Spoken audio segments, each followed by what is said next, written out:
In tonight's episode, we take a good look at these pictures in Comstock's airship. We talk about how much Comstock actually knows, how much he doesn't know, and what it means for the progression of the timeline. We finally meet the Prophet himself and ask the very, very important question: does it count as suicide if you kill yourself, if the yourself happens to come from a different multiverse? We get to control Songbird, and we'll be entering that big final battle against all the Zeppelins and airships and the Vox. We'll be recapping the timeline of Preston E. Downs, and again talking about the nature of Elizabeth's powers in relation to the creation of realities. This is Bioshock Infinite Explained.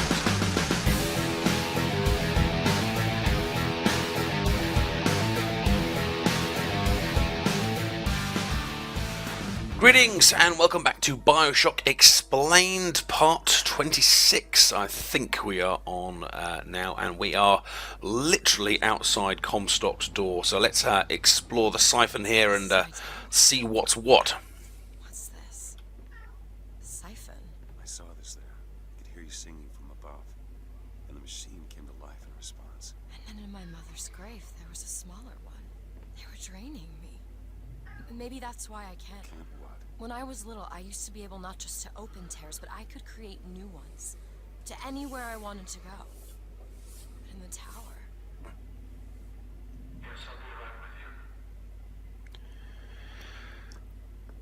So this is where Elizabeth really kind of discovers the purpose of the siphon and its kind of immense power. I mean, it also kind of helps to emphasise how powerful she is as well. If you look how tiny Elizabeth is compared to the size of the machine draining the power from her, kind of emphasises just how scared they are of her, and just how big the possibilities might be. And of course those possibilities are realised right at the end when the siphon is destroyed by the songbird or the explosions at the end. She again then refers back to the very past, when she was very, very young. She was able to open tears, she was able to create tears. Comstock must have realised that, or the scientists around her must have realised that, and then put together these devices to take that power from her and keep her under control. Because in theory, of course, she could escape at any time if she had full access to these powers. And as we're kind of getting towards the end now, if we could recap this, why does she have those powers? Because she exists slightly between universes. When she was transported from one universe from the other, taken from Booker as Anna, and given to Comstock to become Elizabeth, the hole between universes closed on her finger, which is why she has that little thimble on her finger, and she ended up it kind of existing in two universes at once, similar to the Lutesses but slightly different, in that it gives her power over movement from one universe to the other. She also made a quick reference there back to the grave of Lady Comstock, which is interesting because that implies.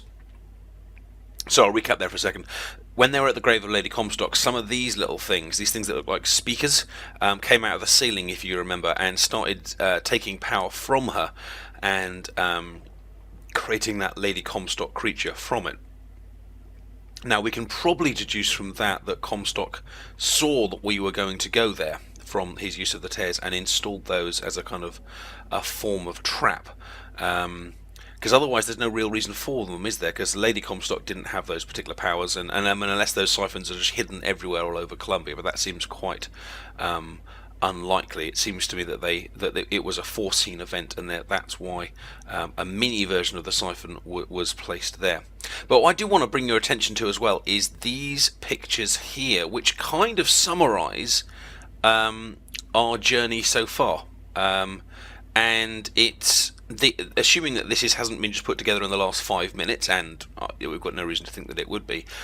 This again shows Comstock's foreknowledge of everything that would happen, and I don't mean foreknowledge of knowing everything that would happen in terms of Columbia flying into the air and giving birth to a child and all that kind of stuff. I mean the stuff that would happen with us, the false prophet. Because if we look here is the destroyed siphon, or the partially destroyed siphon. If we look, there's the completed version, and here's the half destroyed version. That only happened in game time.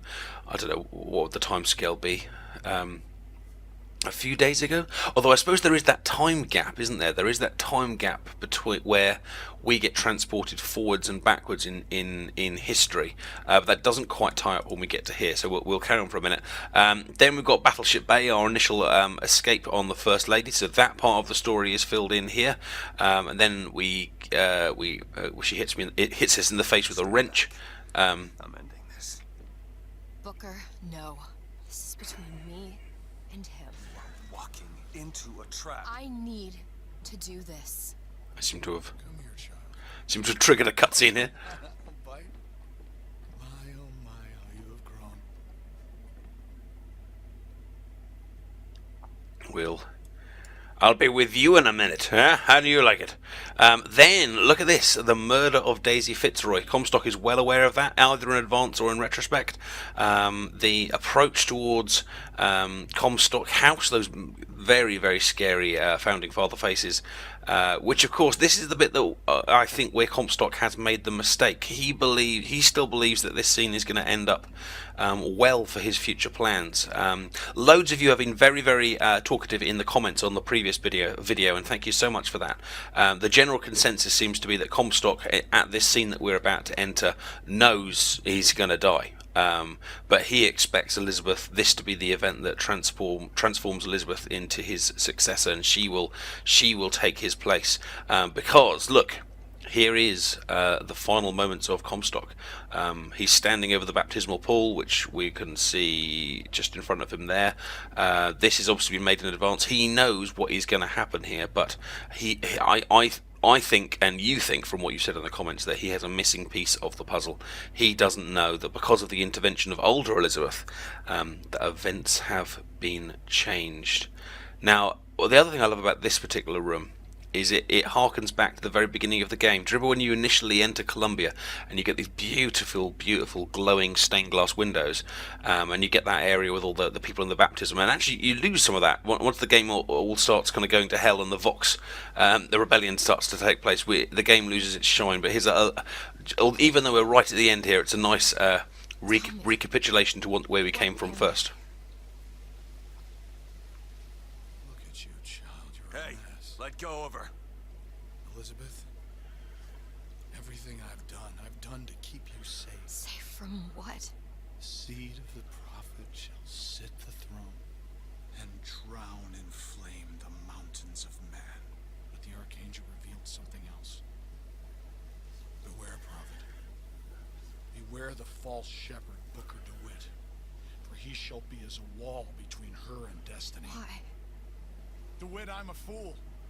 I've sent mighty armies to stop you. I've rained fire on you from above. I did all of that to keep you from her, when all I needed was to tell her the truth. Ask him, child. Ask him what happened to your finger. Ask DeWitt. Let go of me. Ask him. Ask the false shepherd. Tell her. Tell her, false shepherd. Tell her the truth. My hand. Tell her. Tell Please, her let about go. her finger.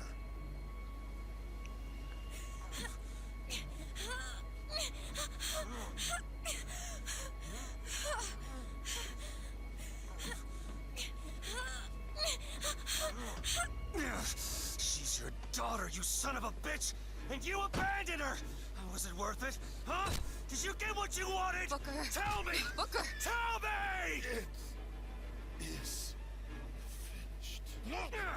Nothing is finished! Booker. You locked her up for her whole life! Booker! Cut off her finger, and you put it on me! Booker, stop it! You killed him. What did he mean? Huh? You tell me, what did he mean about my finger? I don't know. Yeah, I just assumed you were born with it. I don't know. Her nose. It's bleeding. What? Elizabeth, I swear to you, I have no idea what he was talking about. You too. You just can't remember it. No. I'll prove it to you. We'll destroy the siphon. The answer's behind one of your doors. You just have to open it. Destroy the siphon? It's the entire tower, Booker. How are we gonna do that? I don't know. I'll think of something on the way.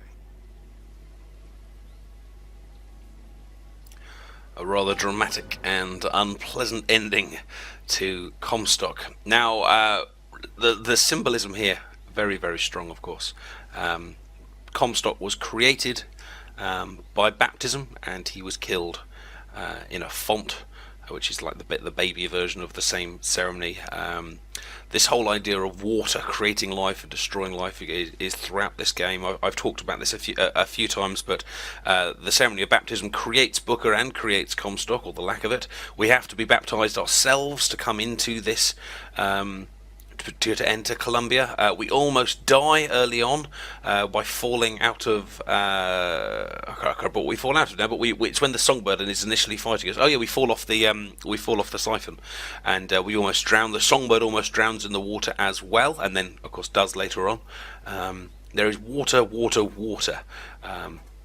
and death and life being brought from it is throughout the game. And of course, remember that Daisy Fitzroy baptized in blood scene. As well. It's interesting there, you can see the mind of Comstock. Oh, that's not a good view. The mind of Comstock there, because Comstock knows the truth. He knows who we are. He knows who Elizabeth truly is, but we don't, because we travel from universe to universe, just like the male Lutece. We're confused as hell. And if you remember the first line of the game or the second line of the game, the mind will create memories to fill in where none exist. We've overwritten our memory because we have travelled from universe to universe. Elizabeth being here is more or less our fault. Comstock knows that, but in our confusion and in our rage, we have eliminated him. It's interesting to see Elizabeth's reaction there as well, because she came here to kill him. She came here in far more of a rage than we did, with the express purpose of killing Comstock, and yet when we actually do that for her, she seems pretty miffed about the whole thing. So make up your mind, woman, quite frankly. But anywho, Comstock is dead. And it's just a case now of revealing the rest of the mystery to the player about what happened to the finger. So by continuing onward, with the hopes of destroying the siphon, Elizabeth's powers will become complete. I do continue to think that it's a very interesting choice by the game's developers to have Comstock's end to be that. We don't fight him. It's not a spectacular end. It's quite a humble, gentle, horrible one, really. I mean, he just ends up a body face down in a small pool, and it reminds me a little bit of the difference between the original Batman movies. I'm probably showing my age here a little bit, but the Tim Burton Batmans. You've got the original Batman one versus the Joker, with the big spectacular ending, loads of fighting and helicopters and stuff, and Jack Nicholson's Joker takes a huge dive off the top of a building, screaming and fighting all the way down. But in Batman Returns, the second one, you've got the Penguin played by Danny DeVito, and in the second one they go for this very, very kind of sad, more gloomy death, really, where the Penguin kind of stands up with lots of internal bleeding and just kind of falls over, and then the Penguins gently kind of take him into a watery grave. And for me, the Comstock death is along the lines of that second movie, along the lines of Batman Returns, an unspectacular, sad, gloomy death to a sad, twisted individual. Whereas, of course, in Bioshock 1, the ending is a lot more spectacular. But that's not necessarily a bad thing. It's just a stylistic choice. I'll be interested to hear your thoughts about other films or computer games that have spectacular ends versus gentle ends, because this is definitely a gentler end. I know we're about to have a big fight here, but as I kind of said in the previous video, it does feel a little bit tacked on. There's not really a lot of reason for this particular fight. Cage, what is that? Now what? What is she trying to tell us? Cage, I'm missing something. They said they knew what was best for us. Booker? They said they knew what was coming next. Booker! Did you see this coming, old man? Okay, we gotta get ready. I think they mean to board us. You ain't gonna place your daughter on the bird. throne. We're gonna place her in a grave. What are you doing? We have to sing to him! Sing to who? Elizabeth, stop it! C-A-G-E! It's not a word, Booker! It's a song!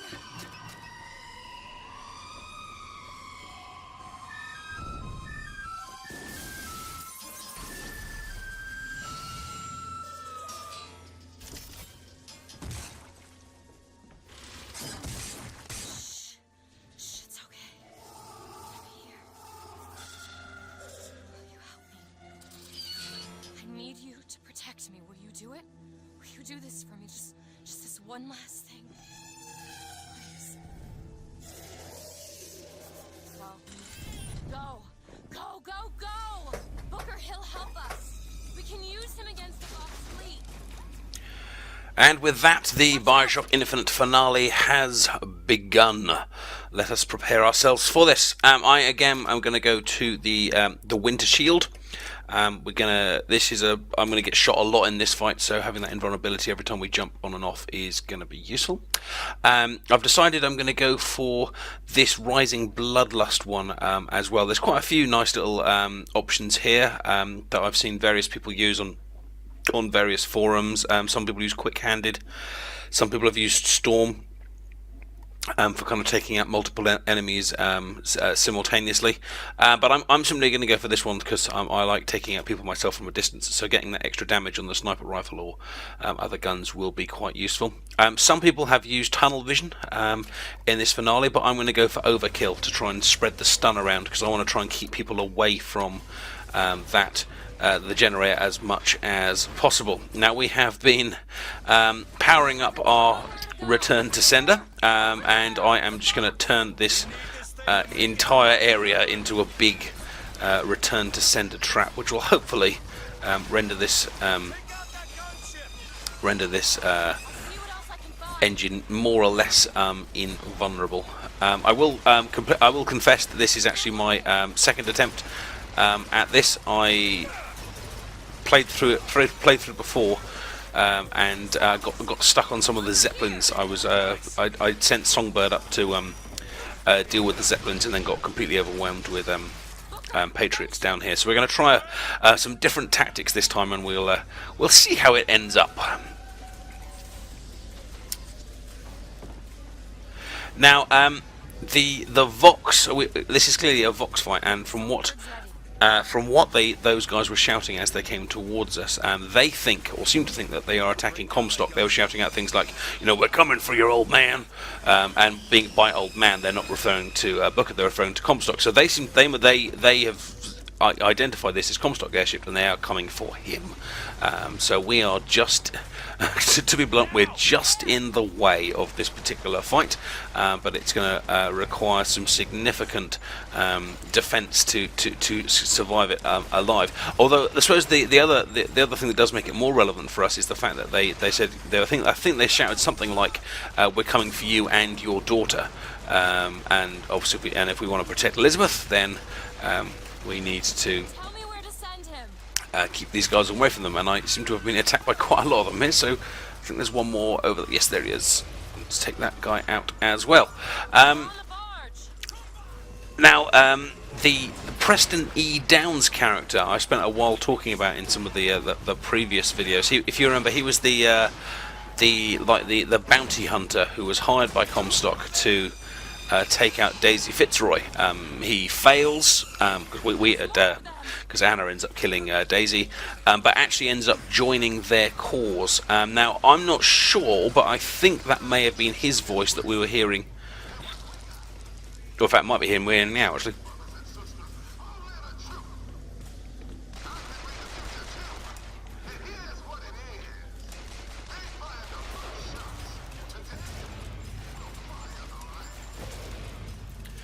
That may be him that we are hearing now, but if it's not, then they certainly have appointed themselves some sort of new leader in Daisy's absence. It could even be one of those guys that we saw when we were initially chucked out of that airship by Daisy a lot earlier in the game. Our basic tactic in this finale is going to be to keep the engine covered with return to sender, to try and sneak up behind guys with rockets, though that wasn't part of the plan. Oh no, I miss not having my electrocution melee attack. As always, I'm going to use possession as much as possible to kind of make different groups fight each other. I'm going to try and use the Songbird to take out the Patriots, and I will try and take out the airships. The Zeppelins myself. Because I found every time I use the Songbird on the Zeppelins that the recharge time is just colossal. You know, there isn't just a set recharge time. Oh, cool, made it. There isn't just a set recharge time for the Songbird. If you send them to attack the ship, you get them back probably in about 30 seconds, maybe a little bit more, maybe. But it doesn't feel like it. One of those kind of little barges, he's back in. It feels just a little bit longer. I mean, do tell me if you know the exact timings, but it feels like it's just kind of about 40 seconds. But if you do it for the Zeppelin, you really are on your own for quite a long time. So I'm assuming that we can take out the Zeppelins by sabotaging the engine, like we did. There we are. Like we did earlier in the game. So then I can focus on using the quick rechargeable Songbird on the ship, and I assume that probably there's some Patriots down by the engine there, but I should probably get off of this thing, because if I've just destroyed the engine, it's probably going to go down very soon. Run away!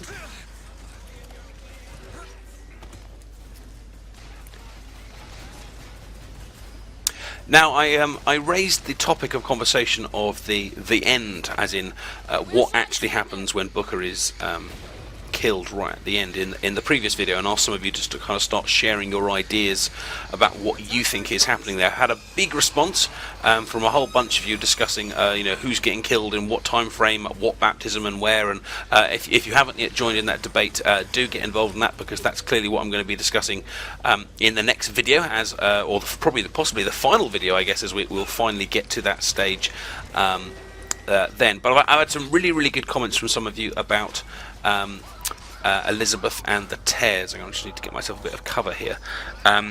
All the way through, Elizabeth is talking about the fact that when she was young, she used to be able to create tears, and now she can't. But what some of you have suggested in the comments, and I think that you're probably right, is that as her powers get stronger, she still doesn't get the power to create tears. She isn't actually creating realities, you have suggested, but instead actually she just gains the ability to be able to access the exact pre-existing reality that she wants. Because I guess for the whole multiverse idea to exist properly, it's not that she is this all-powerful being that can create universes at will, because that really would be you're talking almost deity-like intelligence to be able to do that. But to be able to kind of pinpoint the exact variables, the exact reality that she wishes to access to gain the I really would like Songbird back at this point, to gain the exact consequences or outcome that she is looking for. So it's not that she starts creating things, it's that her ability to identify the other realities improves. And of course, within that idea of being able to detect and move between realities explains that improved knowledge that we were talking about in the previous video. Some of you have suggested, like I was discussing, that it's the ability for her to be able to merge with her alternative selves in different universes. But of course, there are different versions of her around as well, because there'll be some other versions of her that will have this whole finger issue that we were talking about earlier, that, you know, the whole peas porridge existing across multiple universes things. But there will be Annas that just remained in universes with Bookers. There will be Annas that perhaps went across universes and then escaped in some way. You know, like the whole multiverse idea is that every possibility exists. So it's almost like imagine a possibility that happens to Elizabeth, some outcome, and that outcome somewhere in one of these universes will exist. So by being able to then kind of merge and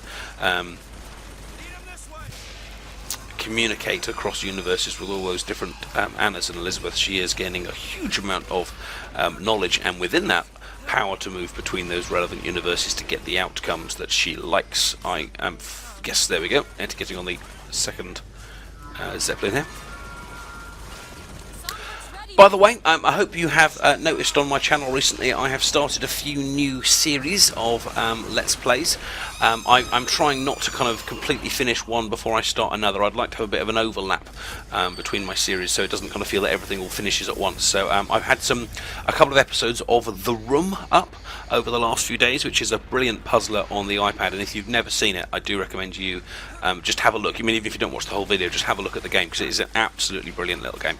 I'm also going to be putting up some stuff for Tropico, a bit of a city building strategic game, and I'm looking into doing some stuff on The Sims to try and do some more kind of funny stuff as well as just more kind of tutorial based stuff. And I'm looking into a game called Ace Attorney as well, which is a DS game, was a Nintendo DS game, kind of like crime and solving crimes and mysteries. I think I've never actually played it, but I really like the idea, and I thought that would fit quite nicely with this kind of style of discussing and strategy. So if you're interested in those, do keep checking the channel, and if of course you haven't subscribed to the channel yet, then do hit that subscribe button to check out those that are coming up, as well as the remaining episodes of this. Which brings me to, which does remind me, I must say, what have I missed? I have got a list of things that I have missed on this playthrough to be discussed in the last couple of episodes. I will try and go back at various points and film things that I missed, but if you know of anything that you would like me to talk about, anything you think I haven't fully explained, any Vox phones you want me to talk about, and anything that you think this series is lacking, because I really would like this to be the definitive answer to Bioshock Explained, because I know there's loads and loads of short Bioshock Explained videos out there that just talk about the ending, and that's great, and they serve a purpose, but I want this game to discuss everything that the game has to offer. So if there's anything that I haven't covered that you think this series should cover, please put it in that comment section so I can get it into that final video. I haven't yet talked about that final line of Comstock, the "it is done" line, just before he gets dumped into the baptistry. I was going to say unceremoniously dumped into the baptistry, but I guess it's actually very ceremoniously dumped into the baptistry. Clearly a reference to Jesus. Jesus says it is finished just before he dies. Comstock says it is done. He's portraying himself as some sort of messianic saviour figure. A lovely kind of little religious flourish to finish with. It's the only way we'll find the truth. About my finger, Comstock, everything. Indeed. Ladies and gents, so I do hope you will join me to continue to find out the truth as we destroy the siphon and restore Elizabeth to her final power, to her full powers, in the next episode. Thanks so much for joining me so far. Do like and subscribe if you haven't yet already, and I will see you in what may well be the finale. And like I said, please do stick in the comment section anything that I haven't yet covered that I should. Take care. Thanks for watching. Bye bye.